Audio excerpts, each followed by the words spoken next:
ఎన్ని పాపాలు చేశారా మీరు 5 సంవత్సరాల కాలంలో? దేవాలయం లాంటి మా కార్యాలయం పైన దాడి చేశారు. ఇదే పార్టీ కార్యాలయం పైన దాడి చేసిన రోజున మీకు ప్రజాస్వామ్యం గుర్తుకు రాలేదా? ఇవాళ ప్రజాస్వామ్యం గురించి మాట్లాడుతూ ఉన్నారు. మా అందరికీ తండ్రి లాంటి వ్యక్తి నారా చంద్రబాబు నాయుడు గారు ఆయన ఇంటిపైన దాడి చేసిన రోజున మీ జోగి రమేష్ అనే పిల్ల సైకో ఆ రోజున గుర్తుకు రాలేదా? ప్రజాస్వామ్యం అంటే ఏంటో ఇవాళ ఎంతమందిని మాచర్లలో బోండమ్మ గారి పైన బుద్ధా వెంకన్న గారి పైన దాడి చేసిన రోజున గుర్తుకు రాలేదా మీకు? చంద్రబాబు నాయుడు గారు అమరావతి పర్యటనకు వెళ్ళిన రోజున ఆయన పైన రాళ్లు కర్రలు వేసి మాది భావ ప్రకటన స్వేచ్ఛ అని చెప్పి కలరింగ్ ఇచ్చిన రోజున మీకు గుర్తుకు రాలేదా? ఇవాళ ఈ సైకో జగన్ రెడ్డి మా వాళ్ళకి బీపీలు రావా?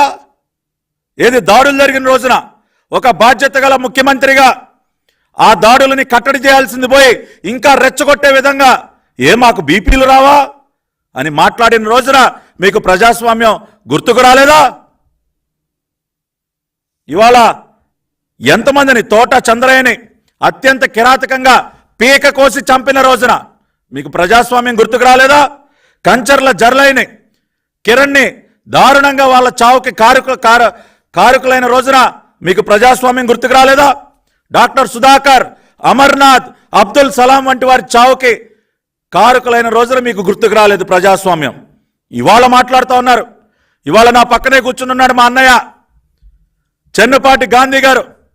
ఆయన పైన సెప్టెంబర్ 2022లో దాడి చేసి ఇవాళ ఆయన కన్ను పోగొట్టారు. మీరు ఆయన కంటి చూపు పోవటానికి కారకులైన మీకు ఆ రోజున ప్రజాస్వామ్యం గుర్తుకు రాలేదా? ఇవాళ వచ్చి మీరు ఇవాళ మాకు నీతి కబుర్లు చెప్తారా?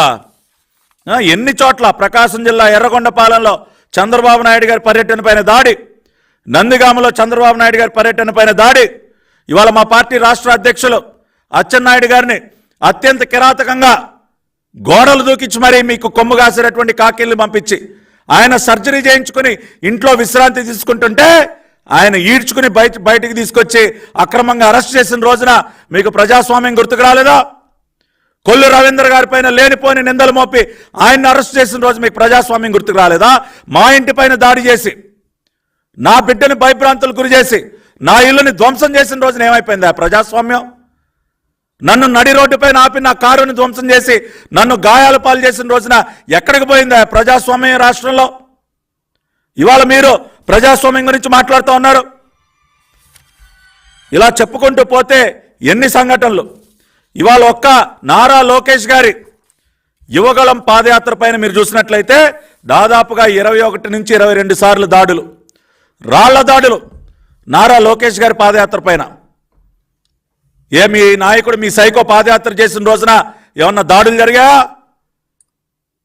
అమరావతి రైతులు పాదయాత్ర చేస్తూ ఉంటే రాజమండ్రిలో పెట్రోల్ బాస్తారు వాళ్ళ పైన. కనకదుర్గమ్మ అమ్మవారి దర్శనానికి వెళితే వాళ్ళ పైన దాడులు చేసి రక్తం చిందిస్తారా మహిళల పైన? ఆ రోజున గుర్తుకు రాలా? ఇవాళ నంగనాచుల్లాగా వచ్చే ప్రజాస్వామ్య పాఠాలు చెప్తా ఉన్నారు మాకు.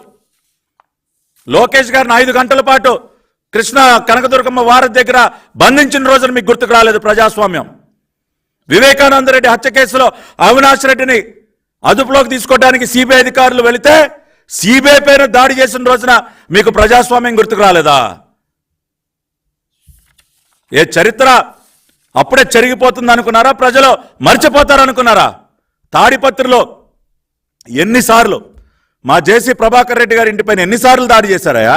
ఏమైపోయిందా తాడిపత్రిలో ప్రజాస్వామ్యం ఉందా ఆ రోజున? ఇన్ని రకాలైనటువంటి దారుణాలు పల్నాడులో గ్రామాలు ఖాళీ చేయించారు కదయా.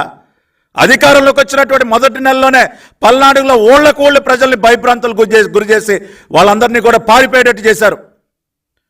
మేము ఆఖరికి గుంటూరులో ఒక పునరావాస కేంద్రాన్ని ఏర్పాటు చేయాల్సి వచ్చింది ఆ రోజున. మీ యొక్క రౌడీయిజం వల్ల ఇల్లు కోల్పోయినటువంటి బాధితులకు ఆ రోజున తెలుగుదేశం పార్టీ ఒక పునరావాస కేంద్రాన్ని ఏర్పాటు చేయాల్సి వచ్చిందయ్యా. ఇవాళ మీరు ప్రజాస్వామ్యం గురించి పాఠాలు చెప్తారా మాకు?